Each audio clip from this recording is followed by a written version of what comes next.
Back. So this is what All right, this is John what Heilemann was talking about. John, all right. This is Why Ben Carson's Nazi Analogies Matter by Pete Wehner, very good writer.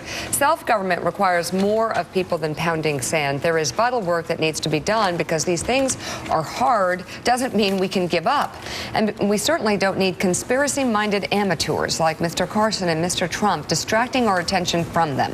Politics isn't meant to be a catharsis.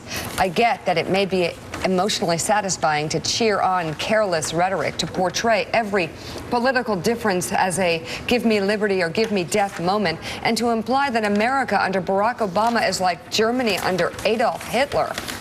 But it is also intellectually discrediting, politically self-defeating, and unworthy of those who are citizens of this great republic. And this is to declare that the United States is, quote, very much like Nazi Germany is a special kind of libel.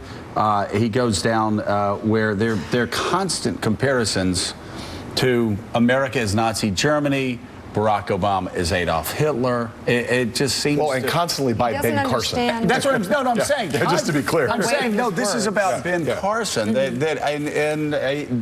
is almost disqualifying in and of itself to me. Should be, Amy, shouldn't it be? Well, Pete Wehner is a very serious guy, and over at commentary.org, they've been writing very consistently against Donald Trump, and now more so about Ben Carson and the Nazi analogy. Also, David Frum has been all over Ben Carson with this.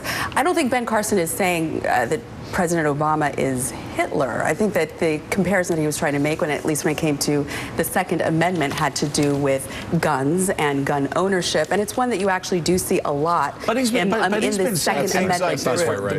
been saying things like this for some time. The United States is very much like Nazi Germany. He compared Obamacare, which I opposed from the very beginning and still oppose and think it is genuinely bad for this country. He compared it to slavery. He said it's the worst thing that has happened to this nation since slavery. And when asked specifically how to understand what is happening to America in the Obama era, he says you should read Mein Kampf to understand America. Gene Robinson in this era. Well, I mean, it's incomprehensible, and this is obnoxious and objectionable crazy talk is what it is, and I think it's disqualifying for Ben Carson, because if he really thinks that, if he really thinks this is Nazi Germany we're living in, then that's a huge problem. Why is this resonating with people? Why aren't people just rejecting him out of hand because of this?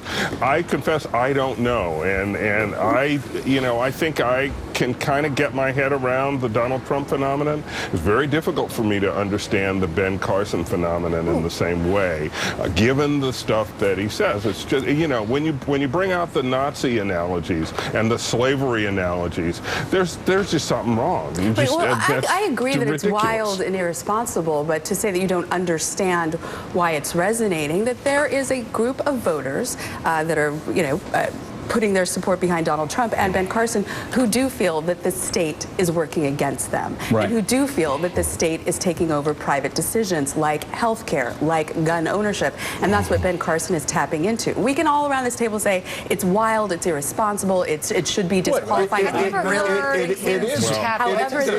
is wild. Look, when you make a anti-statist sentiment. So why isn't there an establishment figure that is intellectually nimble enough to make these arguments with going to crude third-grade insults? Well, if you look at the lineup, you guys were discussing it earlier, Marco Rubio, he makes similar analysis without all of the wild, crude, as you would say, metaphors and hyperbole. Look, let's be clear, though.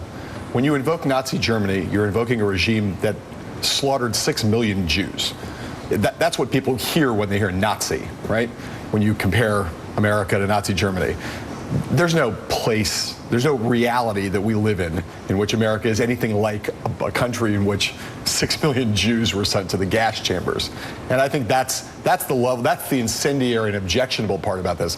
To say, yes, of course, there are many people in America who think government's too big. I don't really think it goes well beyond that. Who believe that government is intruding. That's fine. But if there's any American who thinks that Barack Obama is in some way analogous to Adolf Hitler, i.e. someone who sent 6 million Jews to the gas chamber, that person is out to lunch. Or for example, or for that matter, who analogizes to slavery and millions of African Americans held in physical bondage, bought and sold like cattle.